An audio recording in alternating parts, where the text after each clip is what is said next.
Welcome to Westcity Stories. This is a collection of people from our church sharing a snapshot into their life so far. Let's dive in. Welcome to the Westcity Podcast for episode 7, the holy number, and I'm joined on his front porch in the lovely neighbourhood of Wembley with Chin. Hello. Hello. You might remember Chin from such messages up front on the stage. Now we're getting a little bit of an intimate insight into the life of Chin on the Westcity Podcast, which is going to be great. How are you going today, Chin? Yeah, good. You been surviving this heat? Barely. You're not a heat guy? I hate it. You hate it? Nah. Don't like the heat. Not your thing? Especially this year when it's been It's been a uniquely hot year. It's been terrible. But it's summer, so soon enough we'll be complaining about that it's too cold and too wet. So, yeah, just can't be pleased. I'm kind of glad it's taken 7 episodes for me to start a podcast talking about the weather. Like, I feel like it's like a low-hanging fruit kind of conversation starter. It's all good. It's all good. We got to start somewhere, really. Well, exactly right. So, and speaking of the start, so to speak, I guess that's probably where the first question of the podcast has always started, was how did you make your way to the Westcity community?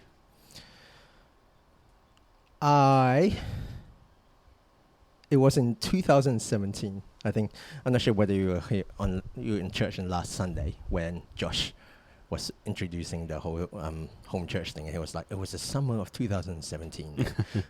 Actually, that was literally the same year that I actually popped up in Westcity. We were at the point where we decided that it was time to leave the church that we were going to for the past 20 years or so. And yeah, short story, Google. That, I've never ever looked for a church before, so you just have to Google and see what's around. Sort of. Did you try a bunch of different ones before landing at Westcity? We did. We didn't want to try too many because of the kids. So I didn't want to do too much of church hopping sort of thing. We did a couple of bigger churches, and we immediately, even though the Sunday school and stuff like that was like slick, one of the churches, they even fed our kids dinner and that kind of stuff. So it was like far out. Where are they? I know, right? I'll even go to kids' church for dinner. Yeah. So, but then as soon as we left that church, we were like, nah. And then I'm thankful that Nelly had the same view as I did. As I no, let's not do big churches. I think we're more of a smaller church sort of a team. We're looking for a smaller church. So yeah, I think we did maybe 4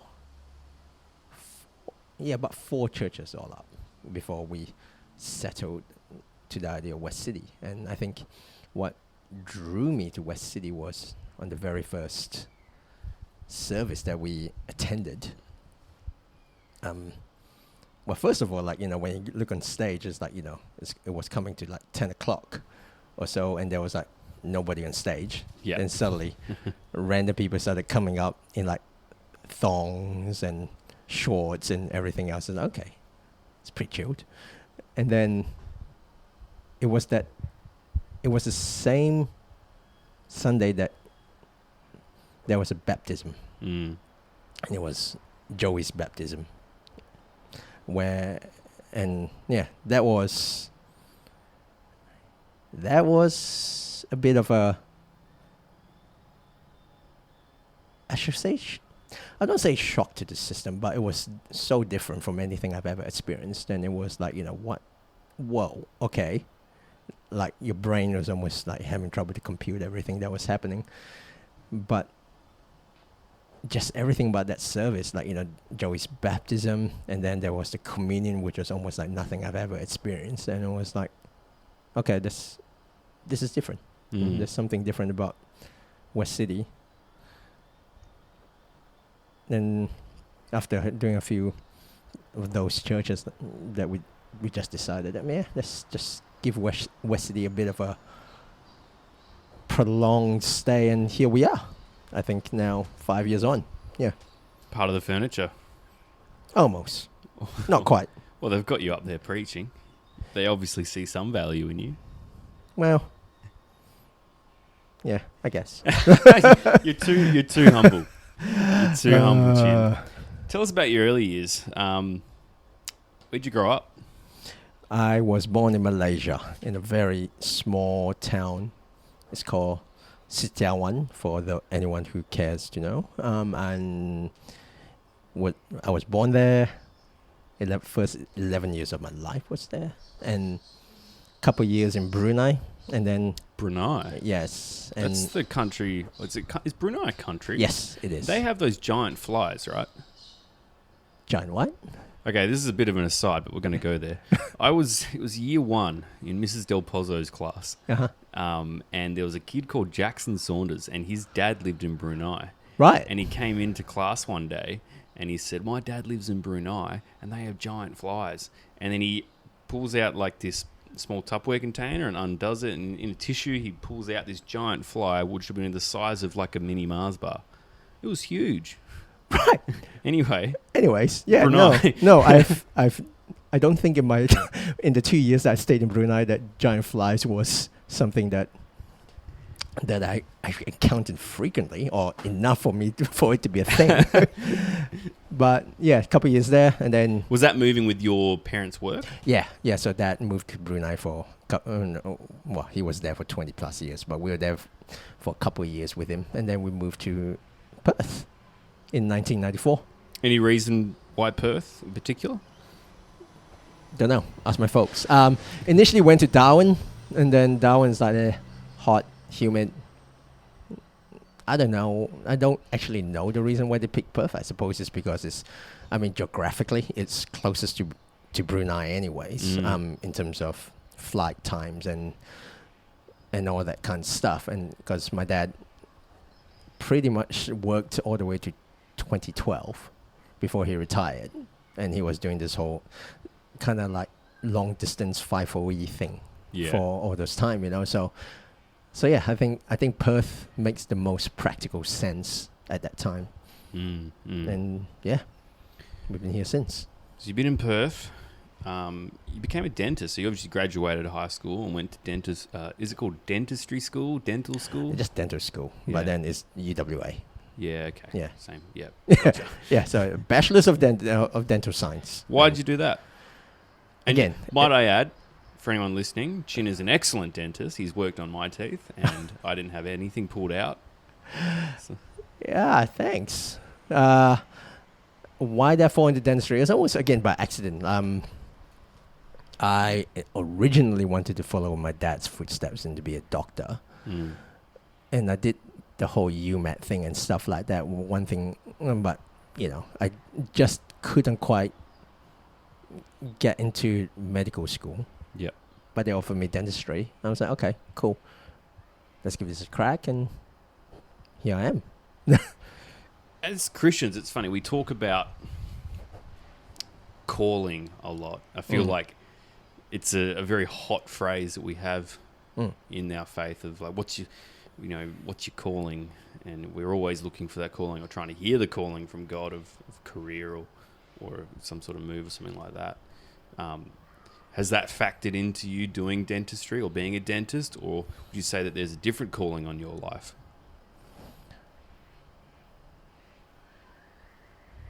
I would like to think that it has been a factor, but at the same time, not 100% sure how to answer that question. But I think as a whole, dentistry is part of the whole grand scheme of things. I think it is part of some greater story that's to unfold in my life. And it took me a while to actually accept that because there are certain elements of dentistry that is not the most fun, shall we say. Yeah. Such as the fact that, everyone's, 95% of the population is terrified of you, first of all. Yeah. And they come in there saying, no, that you hear this almost every day, at least once a day. It's got no offense to you or anything like that. It's don't take this personally. and then I know where this is going. Obviously, Yeah. But I really, really don't like coming to dentists and blah blah blah. And you obviously you don't take it to heart. Okay, so you don't take. I don't take it to heart. No, I do not, because But it would chip away at a while. Yeah, after a while, it's just day. like, and then some days it's just like, yeah, cool. Okay, what do you want? No, I don't. What do I need to rip out today? Yeah, exactly. Root canal. Yeah, exactly. I'll just give you a random. I'm just gonna pull out a random tooth just to make you pay. No. Yeah, there are some aspects of dentistry that grates at me, but coming to know that it is part of an unfolding story. It's kind of help accept that, come on, this is a journey, let's see where this goes, kind of a thing. Yeah, absolutely. And I think that's a really good kind of outlook to have on it as well. Because God can use all things for his good. And just there's a whole range and a whole world out there just waiting to be explored, and dentistry could take you anywhere. Yeah. Like, let's be real. And, okay, don't get me wrong. I don't know whether I sound like, I sound a bit cynical or whatever. I'm very appreciative of what dentistry has afforded me in terms of like a work-life balance thing. And, because it allows me to have, very set routines and, have Fridays off so that I can do things with the kids and Nelly and that kind of stuff. And it's definitely a good thing. But at the same time, obviously, the yin and the yang, there are some things that, it's annoying. It's like the eternal human struggle with work, really, isn't it? Yeah, definitely. It allows us to obviously earn money and do things in life, but we sometimes you just don't want to do it. Yeah. Where do you find fulfillment in your life?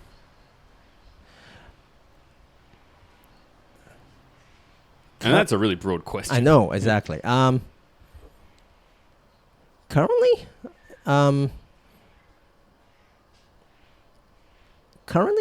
first of all, in my family, that it is so fulfilling to see my kids grow up and to see where life is taking them, and also trying to not be the type of parent to kind of force them to go a certain path, but kind of see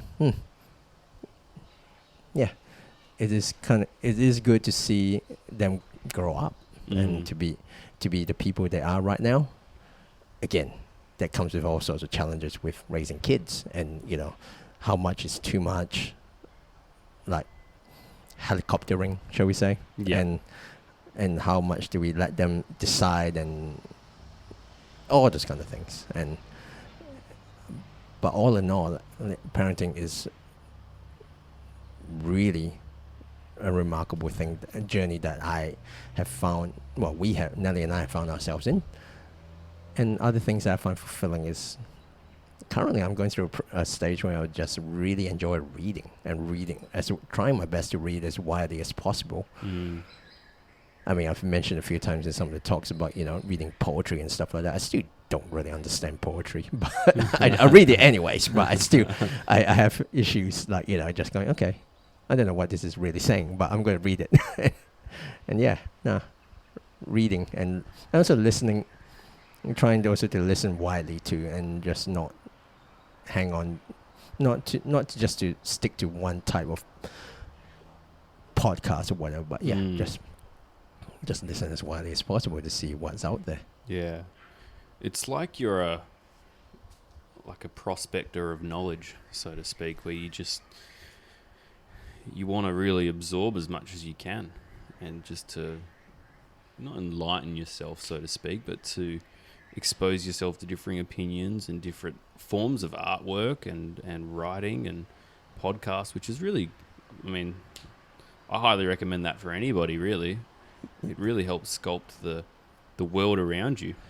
It does. And I think that's something that, through some of the faith transitions that I've, I suppose, I know what's a popular phrase, deconstruction and everything like that. I think that's where my search started in terms of like what else is out there. And in the process of going through some of that said deconstruction, you go through periods where it was extremely, when life gets extremely difficult, because once you start to tear down so much of what you used to hold to be true, and to the point where you're almost left with nothing, it was particularly difficult. But that deconstruction's been a massive part of your faith journey, particularly through Westcity. Yeah, absolutely. What kind of brought that on for you? I suppose when I was at that stage where I was leaving my previous church, again, there's nothing against them, but it's kind of like, I suppose it's like the Jesus and the old wineskin and new wine, that sort of an analogy. I think there were things that that just didn't hold true to me anymore from the other church, from some of the practices and beliefs. And I thought, okay, again, it was time. We just, it took ages for us to actually leave the church once we actually thought about, from the time we thought about leaving to actually leaving was like 2.5 years or something. So, but from there I started exploring. I always thought Christianity is one way, and then especially in this current age of information, with especially podcasts, and started listening to different people speak about things and to different views about Christianity, different everything. And it's okay, there's all these other ways in terms of what Christianity is supposed to be. And again, that's when I started to go down this, I suppose, a rabbit hole of deconstruction. And I don't necessarily think I'm reconstructed, I suppose, I don't know what the right phrase is, but I think I'm slowly coming to a better place with my faith. Because you mentioned the last time you spoke that there was a time where you felt you were probably more accurately an agnostic as opposed to a believer. Yeah. And obviously you've come through that now to a degree. To a degree. Because there was one stage where it just almost felt like it was too difficult to even understand what God is and how to even process everything related to faith and God. And I think I went through, I swear, months where it's just like, I was just like, okay, it's too damn hard. I'm just not even going to think about it and just like float and just go. I'll come to church without actually knowing why. I'll listen to sermons and say, do I really believe in that? Some of the songs, you're like, really? Don't know. Still sang it because I still found like, there's something about, singing it collectively as a group. Yeah. But, sometimes the words in the songs go, But again, I think the reason I came through all that is, as I spoke in my last sermon, is because, through the process of, journeying with some people from home church and all that kind of stuff, you begin to know that you are seen as you are, as God sees you. And that was one of the things that kind of drew me out of being an agnostic and becoming, I don't know, again, becoming a believer again. I don't know whether that's the right way to put it, but I think that's... Where does Jesus factor into that kind of reconstruction process for you? I think it's become more central, just because by reading the Gospels more and trying to read the Gospels more, or having different people take apart the Gospels and to show Jesus not as who I thought he was, but as this a son of God who loves, especially the outsiders. Like, and it's like, once I think Rob Bell is big on once you see, you can't unsee. And once you go through the Gospels and you see literally Jesus just hanging out with outsiders every which way in the Gospels. I think he's become more central in my life because I think that's formed my view of how we as a church should be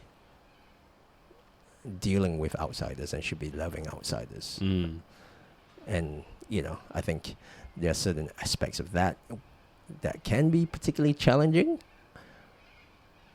Not for me personally, but for me to actually talk to some of the people I know in my life who still holds to some of the previous views that I had. I still struggle to bring up some of my newfound views.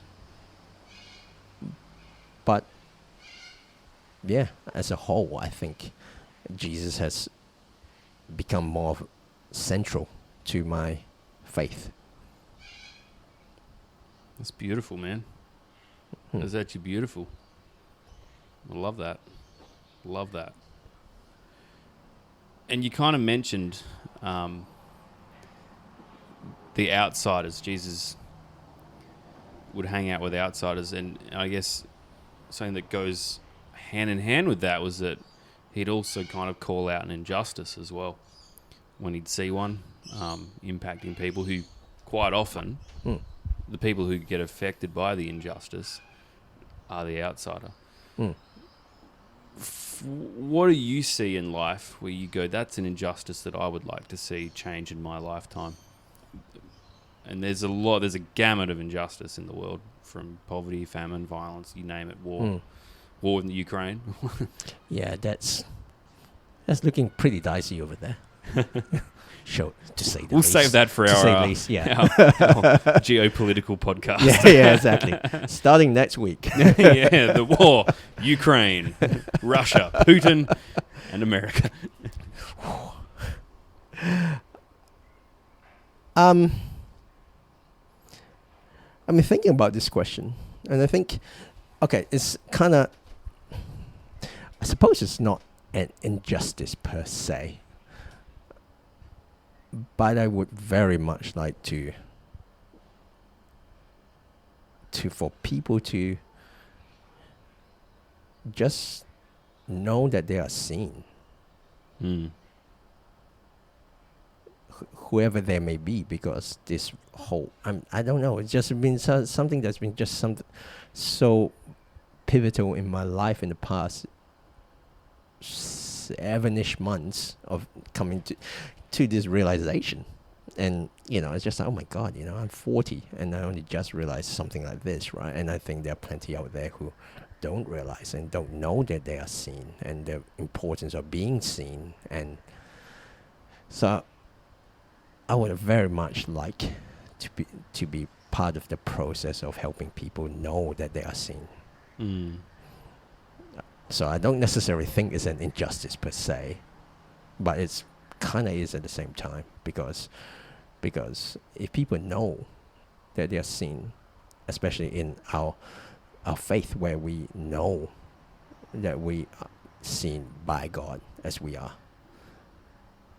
and also be part of the process of being seen by others as we are, then I think we can start to become more whole as people, to be able to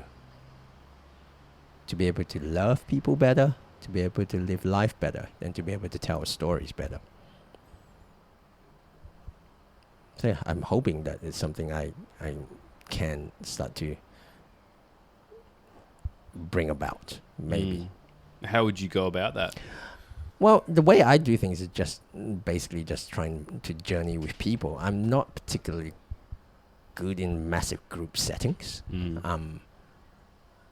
But I do enjoy being the more like the smaller groups and talking and journeying with people more on a one-on-one or smaller group basis. Yeah. Is that why you're having me over for dinner after the podcast? Because you want to just let me know I'm sane? Maybe. And it's Here's a lad who needs help. And it's like, and it's convenient because we've been talking about having him dinner for ages. And we're like, okay, let's just kill two birds with one stone, you know. Let's let him know he's sane and have dinner. Yes, have dinner. That's right. That's right. That's fantastic, Chin. It really is that you have this heart to want to let know that people are sane, because the church, unfortunately, in some circumstances, has chosen to bury its head in the ground for certain people that they don't want to see. And that's because the topic might be too hairy to dive down, or they even might feel convicted that Scripture very clearly says we should be not seeing these people. Yeah. And that's really hard. So it's fantastic to hear that you have this conviction in your heart to go, no, I actually want to break down those barriers and change that and make sure people are feeling sane in our community. Well, that's the hope anyways. Well, execution, I mean, you're fine with execution. Yeah. I guess we've kind of come to the end of this episode now, really. We've blasted through it. And now we get to a bit more of a reflection phase of what it'll be like when you come towards the end of your life on earth. And part of that reflection phase is takes into account your experience of life. And what would you recommend to people to go, this is how you can live well based on my 40 years of experience so far. This is the one tip I would give you to get the most out of life or faith or family. I suppose I'll touch more on the faith side of things. I think if I can say two things. The first is, don't hold on to truth with such a tight grasp. If we can learn to live life and hold some of our beliefs and truths loosely, and understand that there could be different ways to be able to look at life, especially as Christians, to understand that there are different things and different ways to understand what the Bible is saying, and understand that as well that how you used to look at things or how you saw things may in actual fact be wrong. Be willing to accept that, okay, it is wrong, that there is a better way, and just not be too worried about getting it right all the time. And then in that same vein, especially for those of you out there who are in the process of going through some deconstruction or some faith transition or whatever you want to call it, I'd just like to say that, you are not alone. Because it can be such a lonely place when everything you thought was true is being stripped down, and it's like, oh my God, what do I believe? What do I know? And everything like that. And I think that was one of the most difficult things, was just thinking and just feeling really alone through it all. But know that you are not. There are people out there who are willing to journey with you through this all. You only need to ask. That's fantastic. I don't think I need to add anything to that at all, Chin. That's beautiful. Thank you. How do you want to be remembered? Hopefully, probably the number one thing, I probably just want to be remembered as someone who showed kindness. It's something that we're trying to instill in our kids, that, the importance of being kind. I think if I can just be remembered as someone who has shown kindness, I think I'll be happy enough with that. It's a pretty good one, to be honest. Hmm. To be remembered as someone who was kind. And finally, the last question, Chin, one that we've asked everyone at the end of the podcast, which now that I'm in review of the podcast itself and just thinking, reflecting on it, it's kind of a morbid question. It is. It is. But still going to ask it. Yeah. And what do you want written on your tombstone? Now, for the people out there who've said, I don't want a tombstone, I'm going to get cremated. Let's just, for argument's sake, you are getting a tombstone. Damn it! I don't want anyone... I was going through that whole... I was going to go follow down that road too. It's just, I just want to be cremated. Okay. No, I don't want any more of this. Sprinkle my ashes at Sydney Harbour Bridge or plant me under a tree or something like that. No. Oh, man.